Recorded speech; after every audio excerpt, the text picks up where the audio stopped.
Hello everyone, welcome to the new session of Plant Kingdom.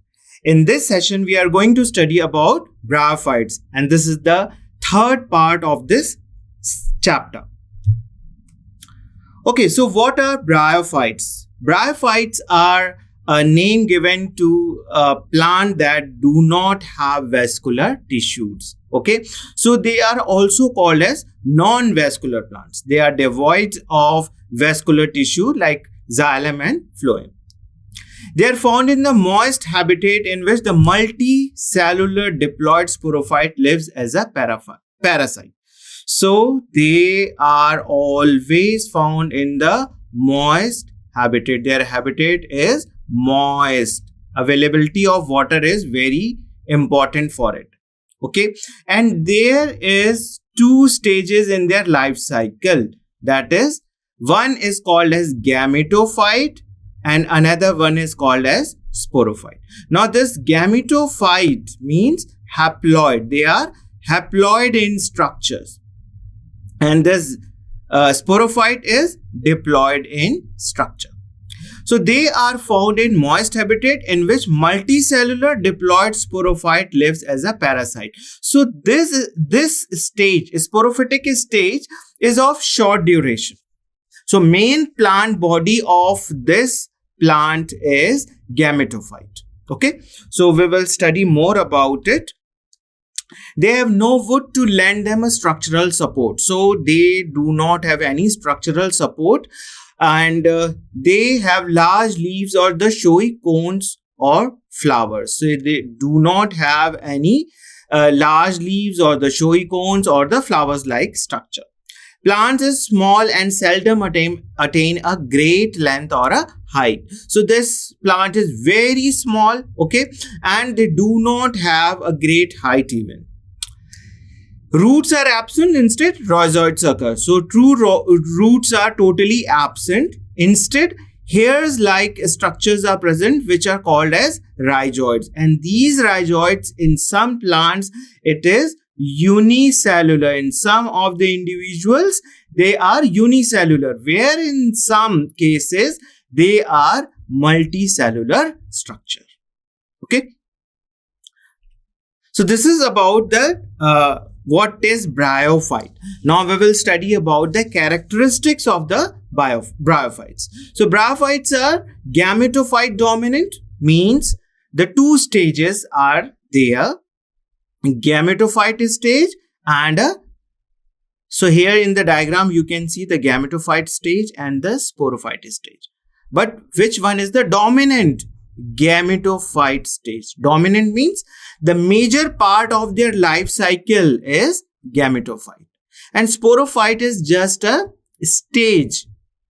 Okay, so bryophytes are gametophyte dominant, meaning that the more prominent, longer lived, and plant is the haploid in nature. So gametophytes are haploid plant. So the major part of the life cycle is haploid.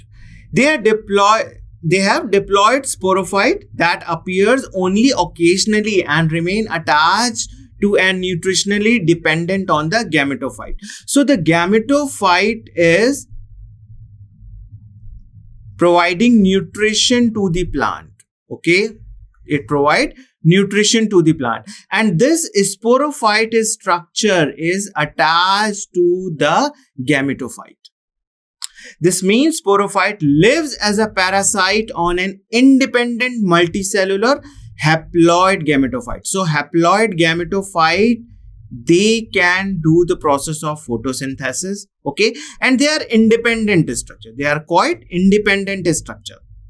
But this sporophyte is attached to the haploid gametophyte. It is attached to the haploid gametophyte and take the nutrition from it. It takes nutrition from it. Okay. Bryophytes include the various mosses and liverworts that are found commonly growing in moist, shady areas in the hills. So there occurs two types of bryophytes, mosses and liverworts. So here you can see the structure of mosses. Mosses is having some green leaf-like structure like this. Okay, they are having some green leaf-like structure and also have a capsule-like structure. So this is very important, mosses. The next type of plant is liverworts. Liverworts. Now you can see the thallus-like structure, as the liver of the human body do not have any shape. Okay, so here also you can see the shape of this thalloid structure is of human liver-like. So that is liverworts. Liverworts may be thallose or foliose, whereas mosses are always leafy. So you can see here mosses are always leafy. So in the first figure you can see leaf-like structure, but in the case of liverworts only thallose or foliose-like structure is you can see. So here in the case of liverwort, this is the figure of Markensia, and you can see a thallose-like structure in case of Markensia. Okay, so two types of bryophytes are there, mosses and liverworts. Bryophytes are also called as terrestrial amphibians, as they require external layer of water on the soil surface. So they are also called as amphibians plant because water is very essential for their survival. They cannot survive without water. Okay, so why they require water? Dehiscence of the Antheridia and Archegonia. So when the Antheridia and Archegonia dehiscence means when it gets open. Okay, so they require water. Okay, so the content of the Antheridia, that is the sperm released out, and it can reaches to the archegonial structure with the help of water only. So they require water. Swimming of male gametes to the archegonia. So when the Antheridia ruptures or dehisces, it releases out male gametes. Now these male gametes are flagellated structure and it reaches to the female part, that is archegonia. It reaches to the female part, that is archegonia. So without water, this cannot happen. So that is why water is important for their reproduction process. Now protection from the transpiration.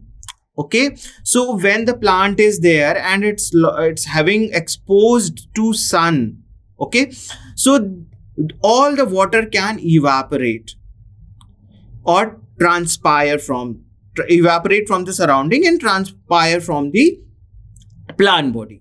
So they require some water to always make them moist. So this is very important. Supply of water to all parts through the capillary in the absence of vascular tissue. Now this is very important as they do not have vascular tissue. So they have to be surrounded by water, because in the case of if the plant is having vascular tissue, the roots like structure absorbs the water and it can transport to the every parts of the plant. Okay, so here in this case vascular tissues are not present.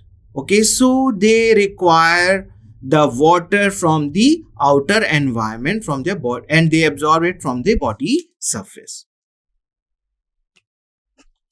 Bryophytes do not attain a great height. Now this is also a very important characteristics, that it do not attain a great height. They are smaller in height. Why? Absence of vascular tissue.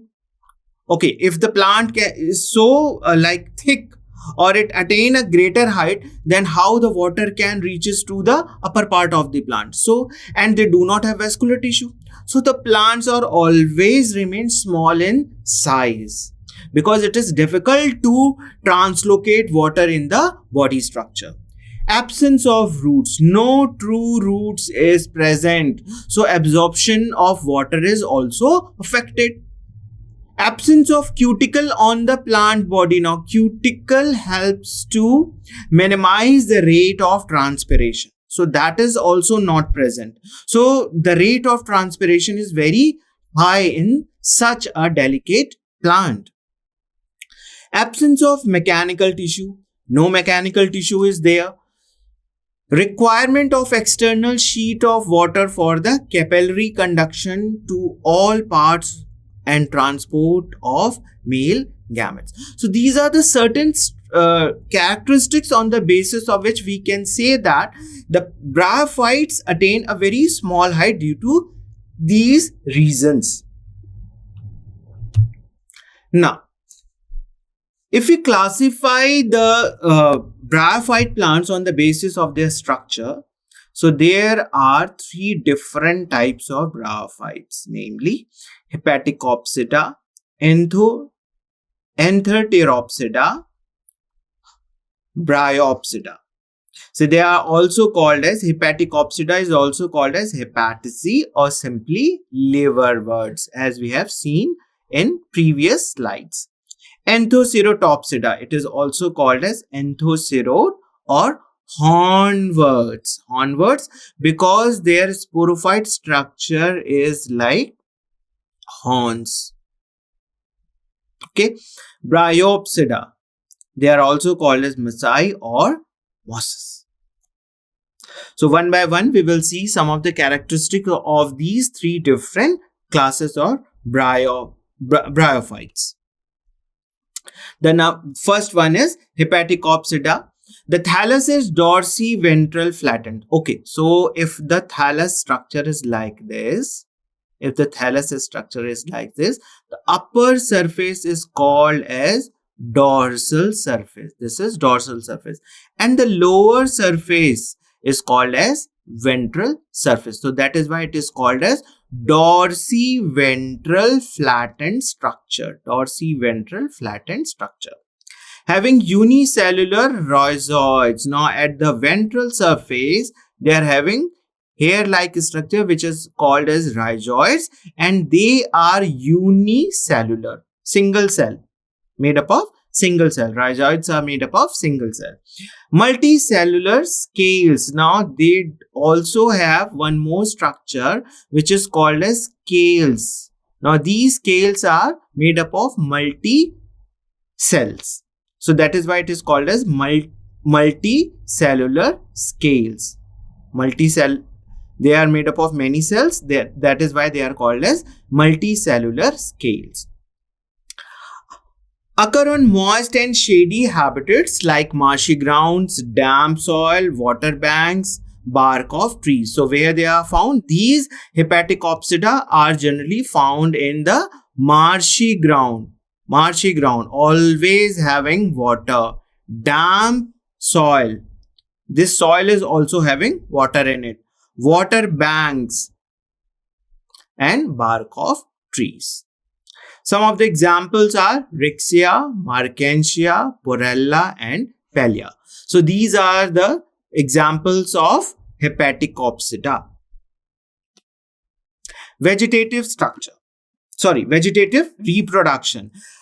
So if you see this diagram, you can see one. So vegetative reproduction. So a piece that breaks off the gametophyte and then lands in a suitable habitat, it grow into a new gametophyte. Now here you can see one of the part of the thallus A. Now the lower part of this thallus get desiccated due to some reason.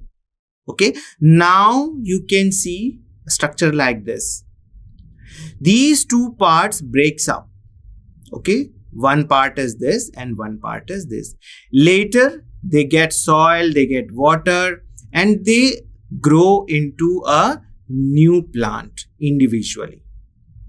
So the breakage may be accidental. So such type of breakage may be accidental, such as animal trampling or the erosion leading to the fragmentation of an existing bryophyte colony. Okay, so this vegetative reproduction is very common in the case of Markensia. Asexual reproduction. This is very important from the examination point of view. Gamma cup.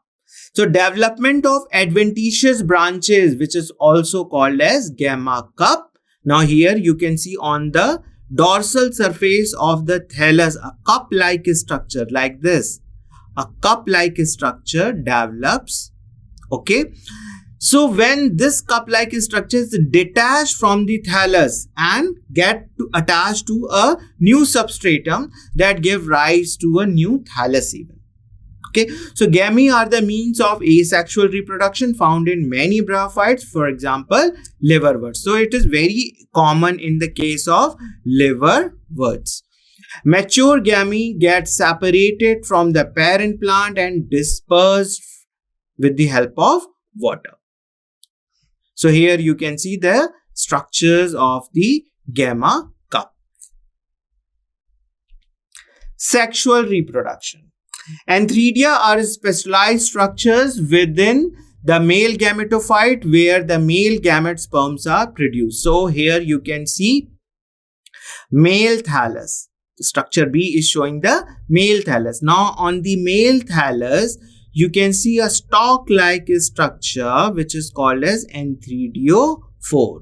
Now on this antheridiophore, these are also called as stalked receptacles. These are also called as stalked receptacles. Markensia is a dioecious plant, means female thallus and male thallus are separate. Okay, and with the sex organs are born on a stalk-like structure. So if this stalk-like structure is on the male plant, then it is called as antheridiophore, and when this stalk-like structure is present on the female plant, it is called as archigoniophore. Okay, so gametophore of a male thallus is called as antheridiophore. Same thing, and having stalk and 8 lobed male receptacles. Now there you can see a small, if I draw it like this, so 8 lobed like structure like this. Okay, and this is a stalk like structure which is also called as antheridiophore. Now this structure, which is a 8 lobed, is having antheridia. Okay, and gametophore of female thallus is called as archigoniophore. So this is archigoniophore. Okay, so the next class of bryophyte is Pteridophyta. It is also called as anthocerote or hornworts. Commonly it is called as hornworts. Now it got its name because of this sporophytic structure which is horn in shape. So the dominant life phase of the hornwort is again haploid gametophyte. So whether it is a liverwort, whether it is a hornwort, or whether it is a moss, these 3 different types of bryophytes actually there are. So all the 3 are having gametophyte as a main plant body. Sporophyte generation from the horn-like projections out of the gametophyte. So here you can see in the figure, horn-like structure emerging from the gametophyte, and this is the sporophytic structure. So unlike liverworts, hornworts have true stomata on their sporophyte as most mosses do have.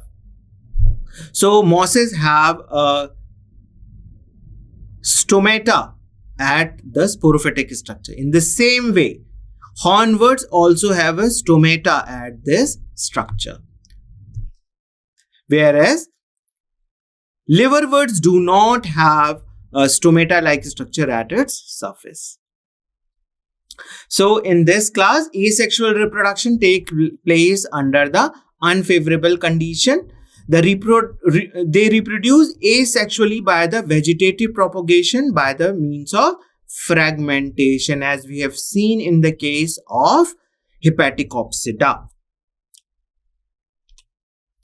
Sexual reproduction takes place in the presence of water. Now, water is always very important for it because when Antheridium releases out sperm, so it, with the help of water only, it reaches to the archegonium, that is the female reproductive part. Okay, so sperm travel across the archegonium, that is the female reproductive part, okay, with the help of water. Sexual reproduction produces sporophyte. Now, after the reproduction, zygote is formed, and from the zygote, okay, sporophytic structure originate. So this is diploid structure. Zygote is a diploid structure, and from that zygote, sporophyte is formed, and it keep attached to the gametophyte. This sporophyte releases spores and forms gametophyte. Okay, so spores are formed in sporophytic structure. This sporophyte, horn-like structure in the case of Pteridophytes. And these spores, when released in the environment, it gets suitable substratum, suitable condition, they germinate and give rise to a new gametophyte. Okay, the third class is Bryopsida. It is also called as mosses or mossae. Now their location, they are found on soil, rocks or tree barks. So generally the soil, moist soil, rock surfaces which are always wet, and also tree bark which is having some moist structure, help to form soil. So they are very important for making the soil. They helps to they colonize rocky sites. So generally on the rock surfaces, they occur as a mat-like structure. Okay, they are present as a mat-like structure like this. This is, if this is a rock, suppose this is a rock and this is a mat-like structure. So mosses form a quite mat-like structure. So that is why it is called as colonized rocky sites. Grow packed together in a dense colonies. They are always form as a dense colonies and prevent soil erosion. So this is one of the capsule structure. So generally what the plant is look like, this moss is like this. If I draw, it is having leaf-like structure, but the leaf is not true leaf, and it is having a capsule-like structure like this, and at the lower, rhizoids are present. So if you see the capsule, this capsule, internally, it is like this. Sex organs in the Bryopsida occur in clusters over the tip of branches. So male part and female part is there. Sporophyte has three parts: food, seta and capsule. So if I talk about this capsule structure, so it is having three different parts: food, seta and capsule. So this is a capsule structure. Sporophyte or the sporangium has a central columella. So if you see is in this structure, so this part is called as columella. In mosses, elaters are absent. Generally, the elaters are present in Hepaticopsida and Pteridophytes. Elaters are spore dispersing structures. They are present inside the sporophytes only. But here at the tip of the capsule structure, in the case of mossae, they are having at the tip of this capsule structure here, teeth-like structure is present. Teeth-like structure, which is also called as peristome. So peristomal teeth occur towards the apical region of the capsule. And when this teeth-like structure get open, okay, with a pop sound, all the spores are released in the environment. So here you can see the life cycle of a bryophyte. So let us start from, okay. So this is a gametophyte. This part is a gametophyte structure. This is a moss plant which is having a rhizoids-like structure, which is having a leaf-like structure. And at the leaf, above the leaf-like structure, there is a capsule. When these capsules open, it releases lots of spores. Now this is a sporophyte structure. Sporophyte means 2N. And with the help of meiosis division, if you know this division, this is a reduction division. Reduction division. When sporophyte, all the cells in the sporophytes are 2N in nature, that is diploid. So the cells which are responsible for the formation of spores undergo meiosis division and they form haploid spores. Now these spores, okay, germinate and give rise to types of thallus. Female gametophyte spores and male gametophyte spores. So here you can see male individual and as a female individual, both are haploid in nature. So male plant will form antheridium at its tip and female plant will form archegonium. Archegonium contain egg which is haploid again, and antheridium releases sperm which is also haploid. Now water is very important. Water is very important for the fertilization. When sperm is released, water is present, it reaches to the archegonium. It reaches to the archegonium here. And fertilization takes place. Now here again diploid structure, zygote is formed. Zygote is formed, which is a diploid structure. It divide and form a sporophyte structure. Embryo is there and later it forms this sporophyte structure.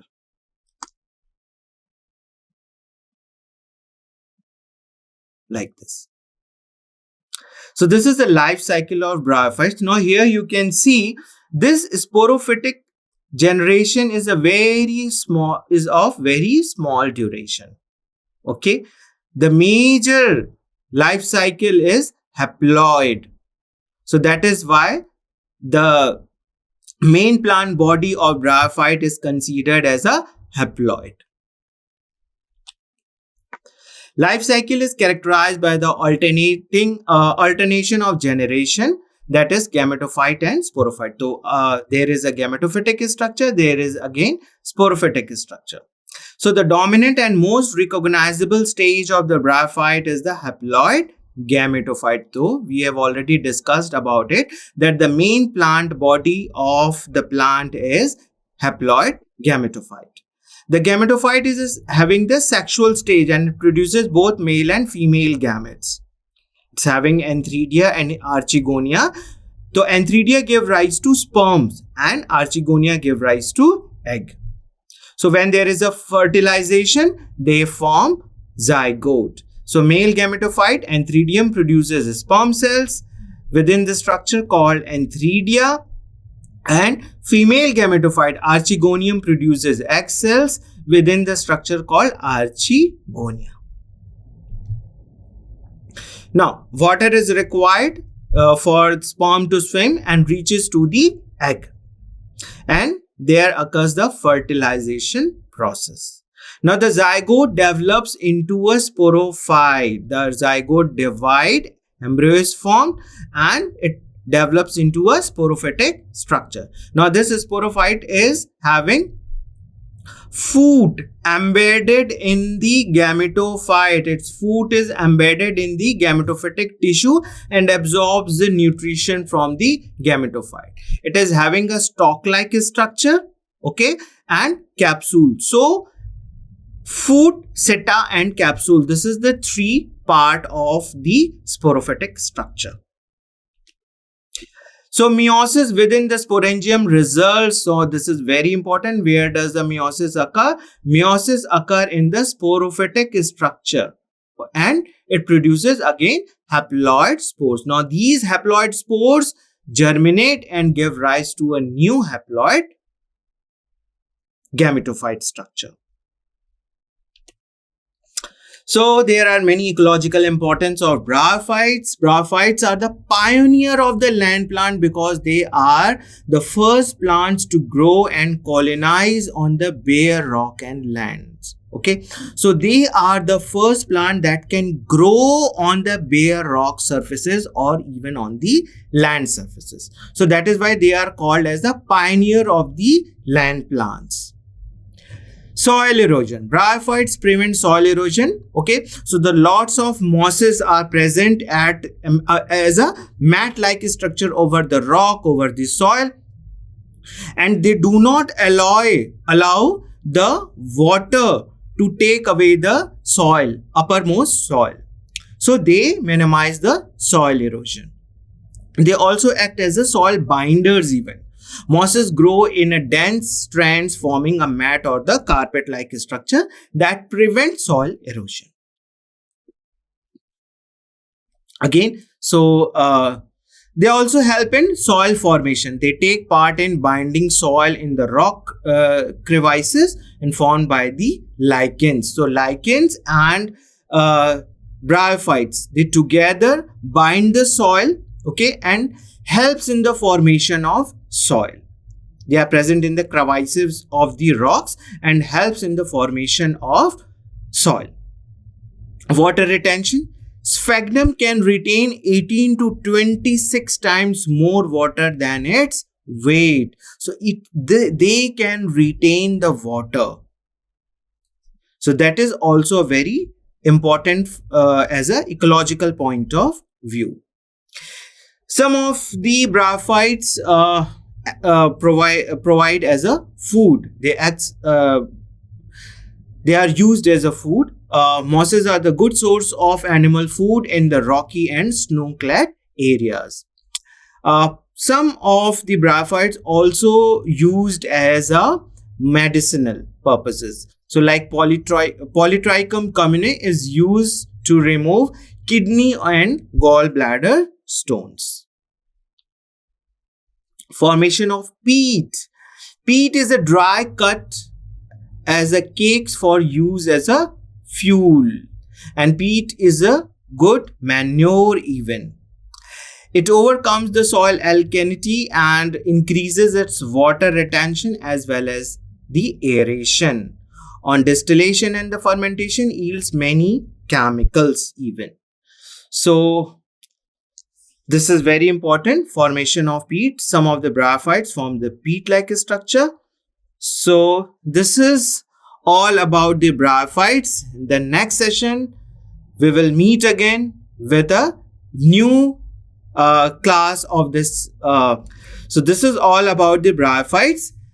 We will meet again with the new chapter. Thank you so much.